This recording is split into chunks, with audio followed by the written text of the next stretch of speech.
Well, that was a little disappointing. Hi, welcome to another episode of Impromptu Reviews. I'm Ryan Reed. So last night I saw It, Chapter 2.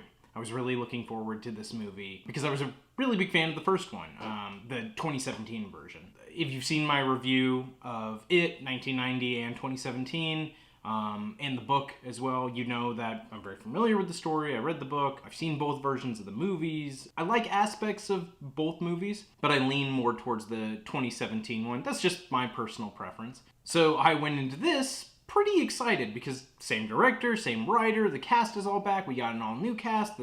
Everyone seemed really, really solid and into the movie. And the first one, the 2017 one, did really well in feeling like the book.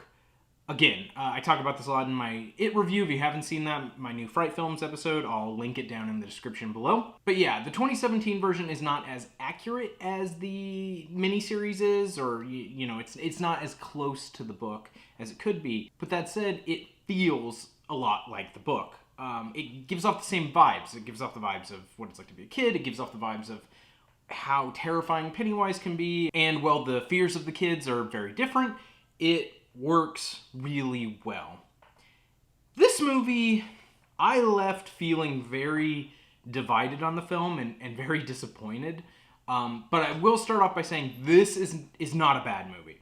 By any stretch of the imagination, this is not a bad film.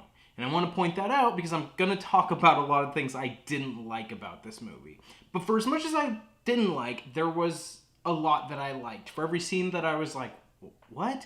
There was a scene where I was like, that is perfect. So this movie is very hit and miss.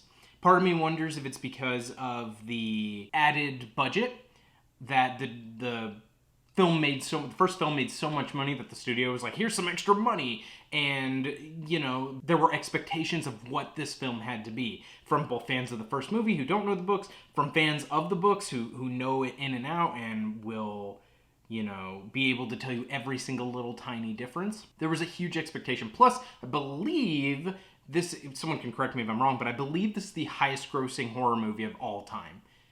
$700.4 million. I remember that from the review because I was like, that is an insane amount of money for any movie, let alone a horror movie. So obviously expectations were very high for this. It does some things really well. It does some things poorly, but let's jump into it. Let's start with some of the good stuff. Because again, I want to talk about, I do like this movie. I enjoyed it. It is not a bad film. It's just, there's something about it that's off. First thing I want to talk about is the cast. The cast is overall fantastic. I mean, these are all really good actors. Nobody's a weak link in terms of their performance.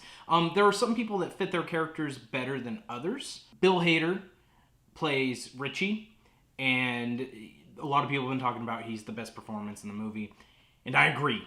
He is so good as this character. It doesn't feel like he's Bill Hader. It doesn't feel like he's just imitating what Finn Wolfhard did. He is Richie grown up. This is the evolution of this character, and his performance is really good. It's heartbreaking at times. There's stuff that they added to his character, stuff that's a little different from the book, but this feels true to who Richie is. He's really good. He grounds the movie more than anything else, I think. He is the reason that this movie feels so strong. Or one of them. He's definitely up there. The other amazing performance in the movie is the actor who plays Eddie, James Ransone. I believe that's how you pronounce it. I'm not 100% on that, so sorry if I'm pronouncing it wrong, but I believe it's James Ransone. And he is so good as Eddie. Again, another person who just understands that character, and it is not, again, an imitation of this is what the kid actor was doing, or it's not like he just feels like an actor portraying this character. He is that character grown up, and down to the mannerisms, the way he speaks, the way he phrases things, just so good. So good. And I was curious who he was. I kept looking at him going, I know his face. And what I found out, I just looked it up, he was Deputy So-and-so in the Sinister movies. And I was like, that makes total sense. He's great in Sinister 1. He's also good in Sinister 2, even though that movie is not good. But again, that's the strength of his performance. I could kind of recognize his face, but he didn't feel like that actor. He felt like Eddie. Same with Bill Hader. I know Bill Hader really, really well from SNL and some of those other film roles. He didn't feel like Bill Hader just playing Bill Hader. He felt like Richie. The rest of the cast is really solid as well. Some of it is hit and miss. You know, everybody's fine in their roles. James McAvoy is really good as Bill, although he doesn't have that same kind of vibe. He kind of feels more like James McAvoy's portrayal of Bill as an adult instead of a natural progression of Bill, the actor, as the kid.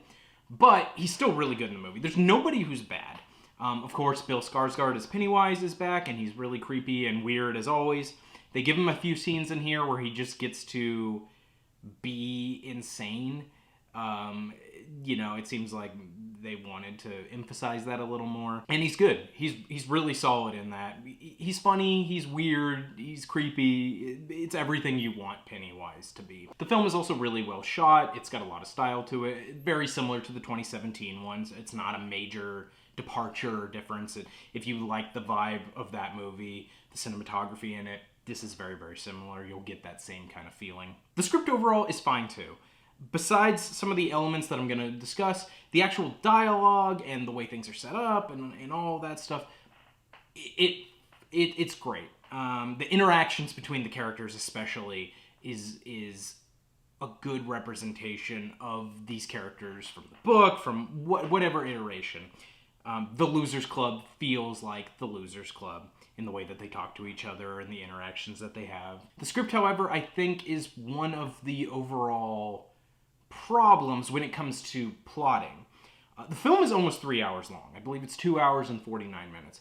And it does not need to be that long. I get that they wanted to try and incorporate as much as they could, but there are scenes that drag and could have been cut down. This movie probably could have had like 30-40 minutes cut out of it, in my opinion. And that's saying something, especially when a book is over 1,000 pages long. I understand, let's include as much. But the problem is, they add scenes in that aren't in the book. There's a scene at a fair late in the movie. Obviously, people who know the book, the fair is a big part of the book, but it's a whole new scene. You kind of see a little bit of it in the trailer. If you've seen the trailer, there's a scene where Bill is in like a fun house. And that entire scene, to my recollection, again, correct me if I'm wrong, but to my recollection, that is not in the book. And so this entire scene was fabricated, and while it's a fine scene, it does not add anything. There's a lot of pacing issues. When the Losers Club is kind of separated, there are scenes that kind of delve into their backstories and stuff, but it all of it feels extra, which a lot of it is. They added flashbacks of the Losers Club as kids. And while the book is written that way, the first film is not presented that way. So because you're taking this as, this is the film, and now we're adding in extra pieces, it doesn't feel organic. It feels a little weird. And honestly, the scenes with the kid actors, as cool as it was to see them back, didn't add a lot. There are some elements that I was like, cool, I'm glad we got to see that, just as a fan of the book. But you probably could have taken most of them out, and not all of them, there's a few, but you could have taken some of them out and it wouldn't have damaged the movie in any way. In fact, I wanted to focus more on the adult losers and kind of see how they portray these characters. It's not like those scenes are so terrible that I'm like, why are these in here? I get it, I understand. But when your movie is almost 3 hours long, you gotta start looking at something to take out. There are also extra scenes of Pennywise, and I don't know if that's a studio note or what. They were like, Pennywise is massive, the clown, he's amazing, blah, blah, blah, blah. But it feels like there were scenes added in just so they could have more Pennywise in the movie. I didn't need more Pennywise in the movie. We get enough of him in the scenes that feel organic to the story that I didn't need some extra stuff kind of like thrown in just to be like, Pennywise. The ending is also a major problem. Now, the ending was always probably going to be a problem, and I'm not going to spoil anything, but The book ending is incredibly hard to translate because it relies so much on your imagination because the book doesn't fully describe it. That's all I'll say. It leans into an idea, but it doesn't commit to like this is what it is. It leans into this is what your mind can conceive. And so that's a really hard thing to translate in a movie. The miniseries did it in one way. This movie does it in another way, and I almost feel like it's worse. That's my initial thought. Again, this gut feeling. I saw the movie yesterday, so this is just impromptu review. It's a review based on just my initial feelings. And yeah, the way they portray it at the end of the movie is I didn't like it. I didn't like it. Again, it just kind of felt like, without going into too much detail, again, it felt like we need to include Pennywise. It's Pennywise. Instead of remembering, no, it's it. Pennywise is a representation of it, but Pennywise is not it. And this movie really wants to get Pennywise in there. Plus, the third act drags. Like, a lot of this movie drags. Again, just editing tightening. And again, I think a lot of that maybe has to do with maybe Warner Brothers gave the filmmakers the world. They were like, you made so much money, go make whatever movie you want. But I actually think that limitations breed creativity. The less you have, the more creative you can actually be at times. That's just my belief. That's just my view. And I guarantee there's going to be a lot of people going to this movie that love it. They're just going to be like, this is exactly what I wanted. And that's awesome. I'm glad that there will be people out there like that. But for me, this added extra budget that they had, I think I read it was around 60, 70 million. And the first film, I believe, was 35 million. So you pretty much doubled your budget. And it doesn't help the film. I actually think it makes it weaker. It makes it a little weaker. Granted, in the grand scheme of things, 70 million is not a massive budget, but for a horror movie, that's a lot of money. And so it just kind of feels like you can do whatever you want. And less is more. Less is more in a horror movie. This movie doesn't always understand that. And the other thing that I found interesting is that, well, the first movie decided to change a lot of things. Again, it kept that vibe of, this is what these kids are afraid of. And so because these kids are afraid of it, we as the audience are also on board with it. So whatever they find scary, we find scary. And that doesn't translate as well into this movie. There are scenes that they tried to be more faithful. It's a weird blend. There are scenes where they try to be more faithful to the book. And those scenes don't really come off as scary. There are scenes where they tried to make their own thing. And those scenes don't really come off as scary. So I don't exactly know what happened, because this film is way less scary than the first movie. The opening scene is terrifying and disturbing, and it deals more with those themes in the book that I found upsetting and troubling, which is how people can be truly evil. And this opening focuses on that, and it's very disturbing, and it's very upsetting. But then the rest of the scares in the movie aren't like that. There's a famous scene, if you know the book and stuff, again, not going into too many spoilers, at a Chinese restaurant where something happens, and some of the designs of stuff there were cool. But a lot of the scares, especially late in the movie, are played for laughs. And they're more like a Evil Dead 2 style humor, like horror humor, comedy mixture. But when we're supposed to be afraid of Pennywise and it and all the things it can do, that doesn't work. Suddenly I'm not scared if I don't feel like, if my characters are cracking jokes at these creatures, I don't feel scared by that. The tone is all over the place. And that's a problem. That's really what it comes down to. You can't open the movie with an insanely upsetting scene, but then later on have goofy horror. And I know that the first movie had a blend of dark comedy and horror. It was mainly horror, but like there's a dark, humorous element to it because of Pennywise. And that doesn't happen as much in this movie. It's played more for laughs.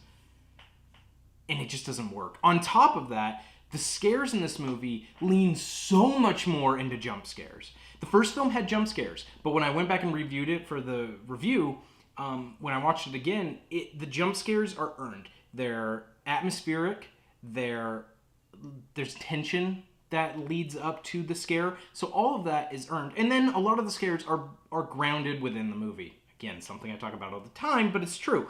That scare, that noise, more often than not, comes organically from a creature or from something that happens in the scene. In this movie, nope. It leans so much more on just your typical jump scares, leans so much more on the boo factor and the loud musical cue and just big loud noises out of nowhere for no reason. And at a certain point, I was just like, all right, here comes another jump scare. Great. Loud noise. That doesn't work. That's not scary. A jump scare in and of itself is not scary. It may make you jump, but that is not a scare. A well-earned scare is, even if it's a jump scare, is let's build tension, let's set atmosphere, bam, scare. Good example, perfect example, the first movie. And I'm going to spoil this little scene, but if you've seen the first movie, you probably have if you're watching this review. There's a scene with Mike where he's in that alleyway and the door opens and it's like first you see all the burning hands and it's kind of before we know Mike's backstory. The door opens and it's a butcher block and then you kind of see Pennywise there and he's in behind some curtains and it's creepy and it's disturbing and it brings you in and all of a sudden, boom, jump scare comes from Henry Bowers in his car and they zoom past Mike. Now, is that a jump scare? Yes. But here's the thing. It builds up tension. It sets up the scene. The sound that comes from the car is organic. And all of that was earned because of everything that came before it. In this movie, in It Chapter 2, there are just moments where it's like, jump scare, jump scare, jump scare.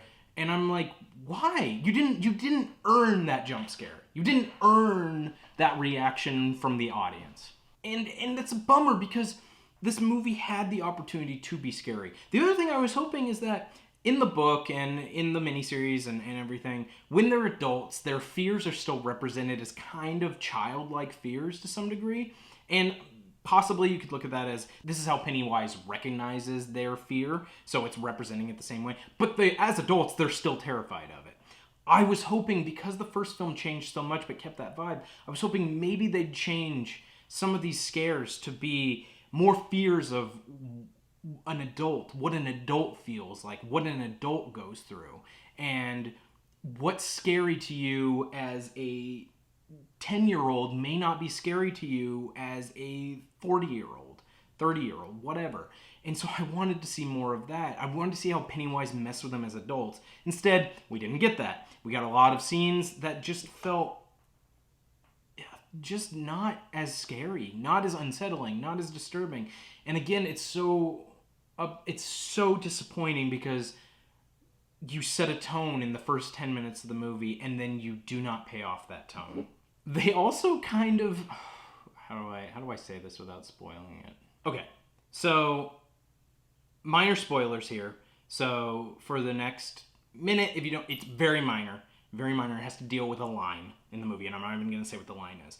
But if you don't want to hear anything about that, skip ahead like 30 seconds. But Pennywise's final line in the movie is terrible.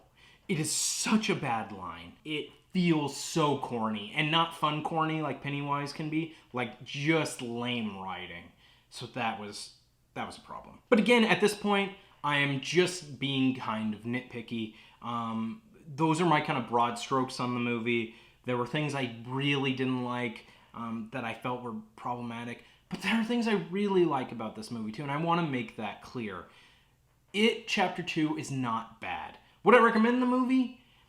Depends on how much you liked the first one. If you love the first one, if It Chapter 1, or just It, I guess it's called, is your favorite movie of all time, your favorite horror movie, yeah, by all means, please go see It Chapter 2.